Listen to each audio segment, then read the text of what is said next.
Isang magandang araw po sa inyong lahat at welcome po sa panibagong episode ng Joms Channel. Sana all. So ngayon nandito po kami sa Roma, Italia at ang itinerary po namin ngayon, kami po ay papasok dito po sa Vatican Museum. Nice. Ang Vatican Museum, ito po ay pagmamay-ari ng Vatican o ng Santo Papa o ng simbahan at pinamamahalaan ng kanilang mga employee. So dito po kami ngayon sa labas nakatipon-tipon para po papasok. Hello!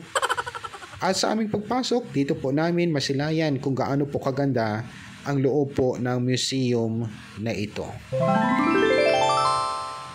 So ngayon, nandito po kami nag-aantay para po pumasok sa loob at kami po ay mayroong mga kasama na iba't ibang lahi mula po sa iba't ibang bansa.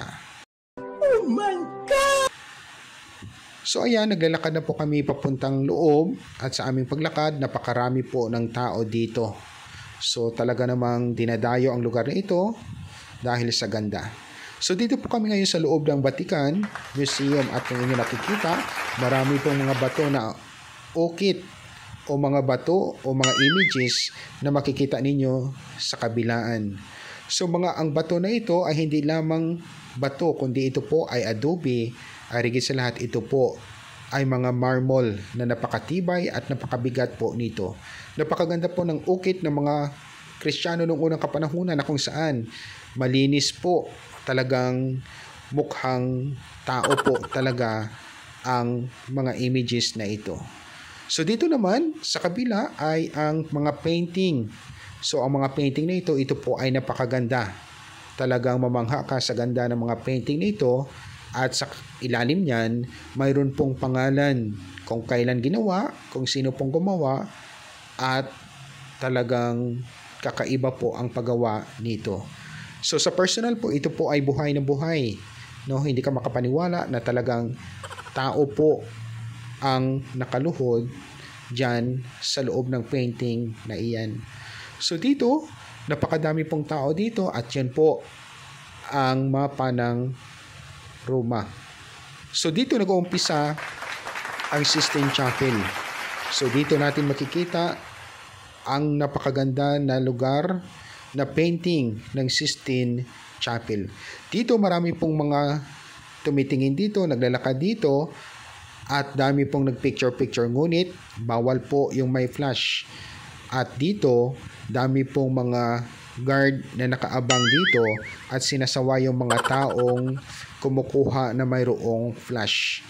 So dito mamangha ka sa ganda ng Sistine Chapel na ito dahil kakaiba po talaga ang pag-ukit nito. Ito po ay gawa ni Michelangelo ngayon na preserve ng Vatican dito po sa Roma. So talaga naman hindi mo maunawaan, hindi mo maintindihan kung paano po ginawa ang painting na ito.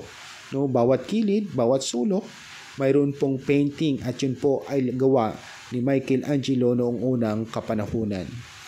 So, madami pong mga tao dito, dahan-dahan dahil nilalasap ang ganda ng lugar na ito. So dito po, ito po ay continuation pa rin ng Sistine Chapel at sa gilid-gilid po, napakarami din pong mga ukit na bato na hugis tao. So dito, yung mga gilid po nito ay mga marble, no? Ang mga pundasyon, ang mga lugar dito ay puro po marble. So ayan naman ang mga gamit ng unang kapanahunan ng mga unang Kristiyano noong panahon. At yun po, yung mga gamit na yan, yun po ay may mga pangalan kung kailan ginawa at anong year ginawa. So dito talaga namang madami pong na-preserve yung Vatican, no, na mga gamit. So dito talaga namang hindi basta-basta po dahil ito po ay mga mamahalin at ito po ay yaman po ng simbahan. So dito naman sa kabila, dito po natin mamaya makikita yung tinatawag nating baptismal font na napakaganda. So dito, no, tinitingnan po nila yan ang taas dahil napakaganda po ng taas na yan.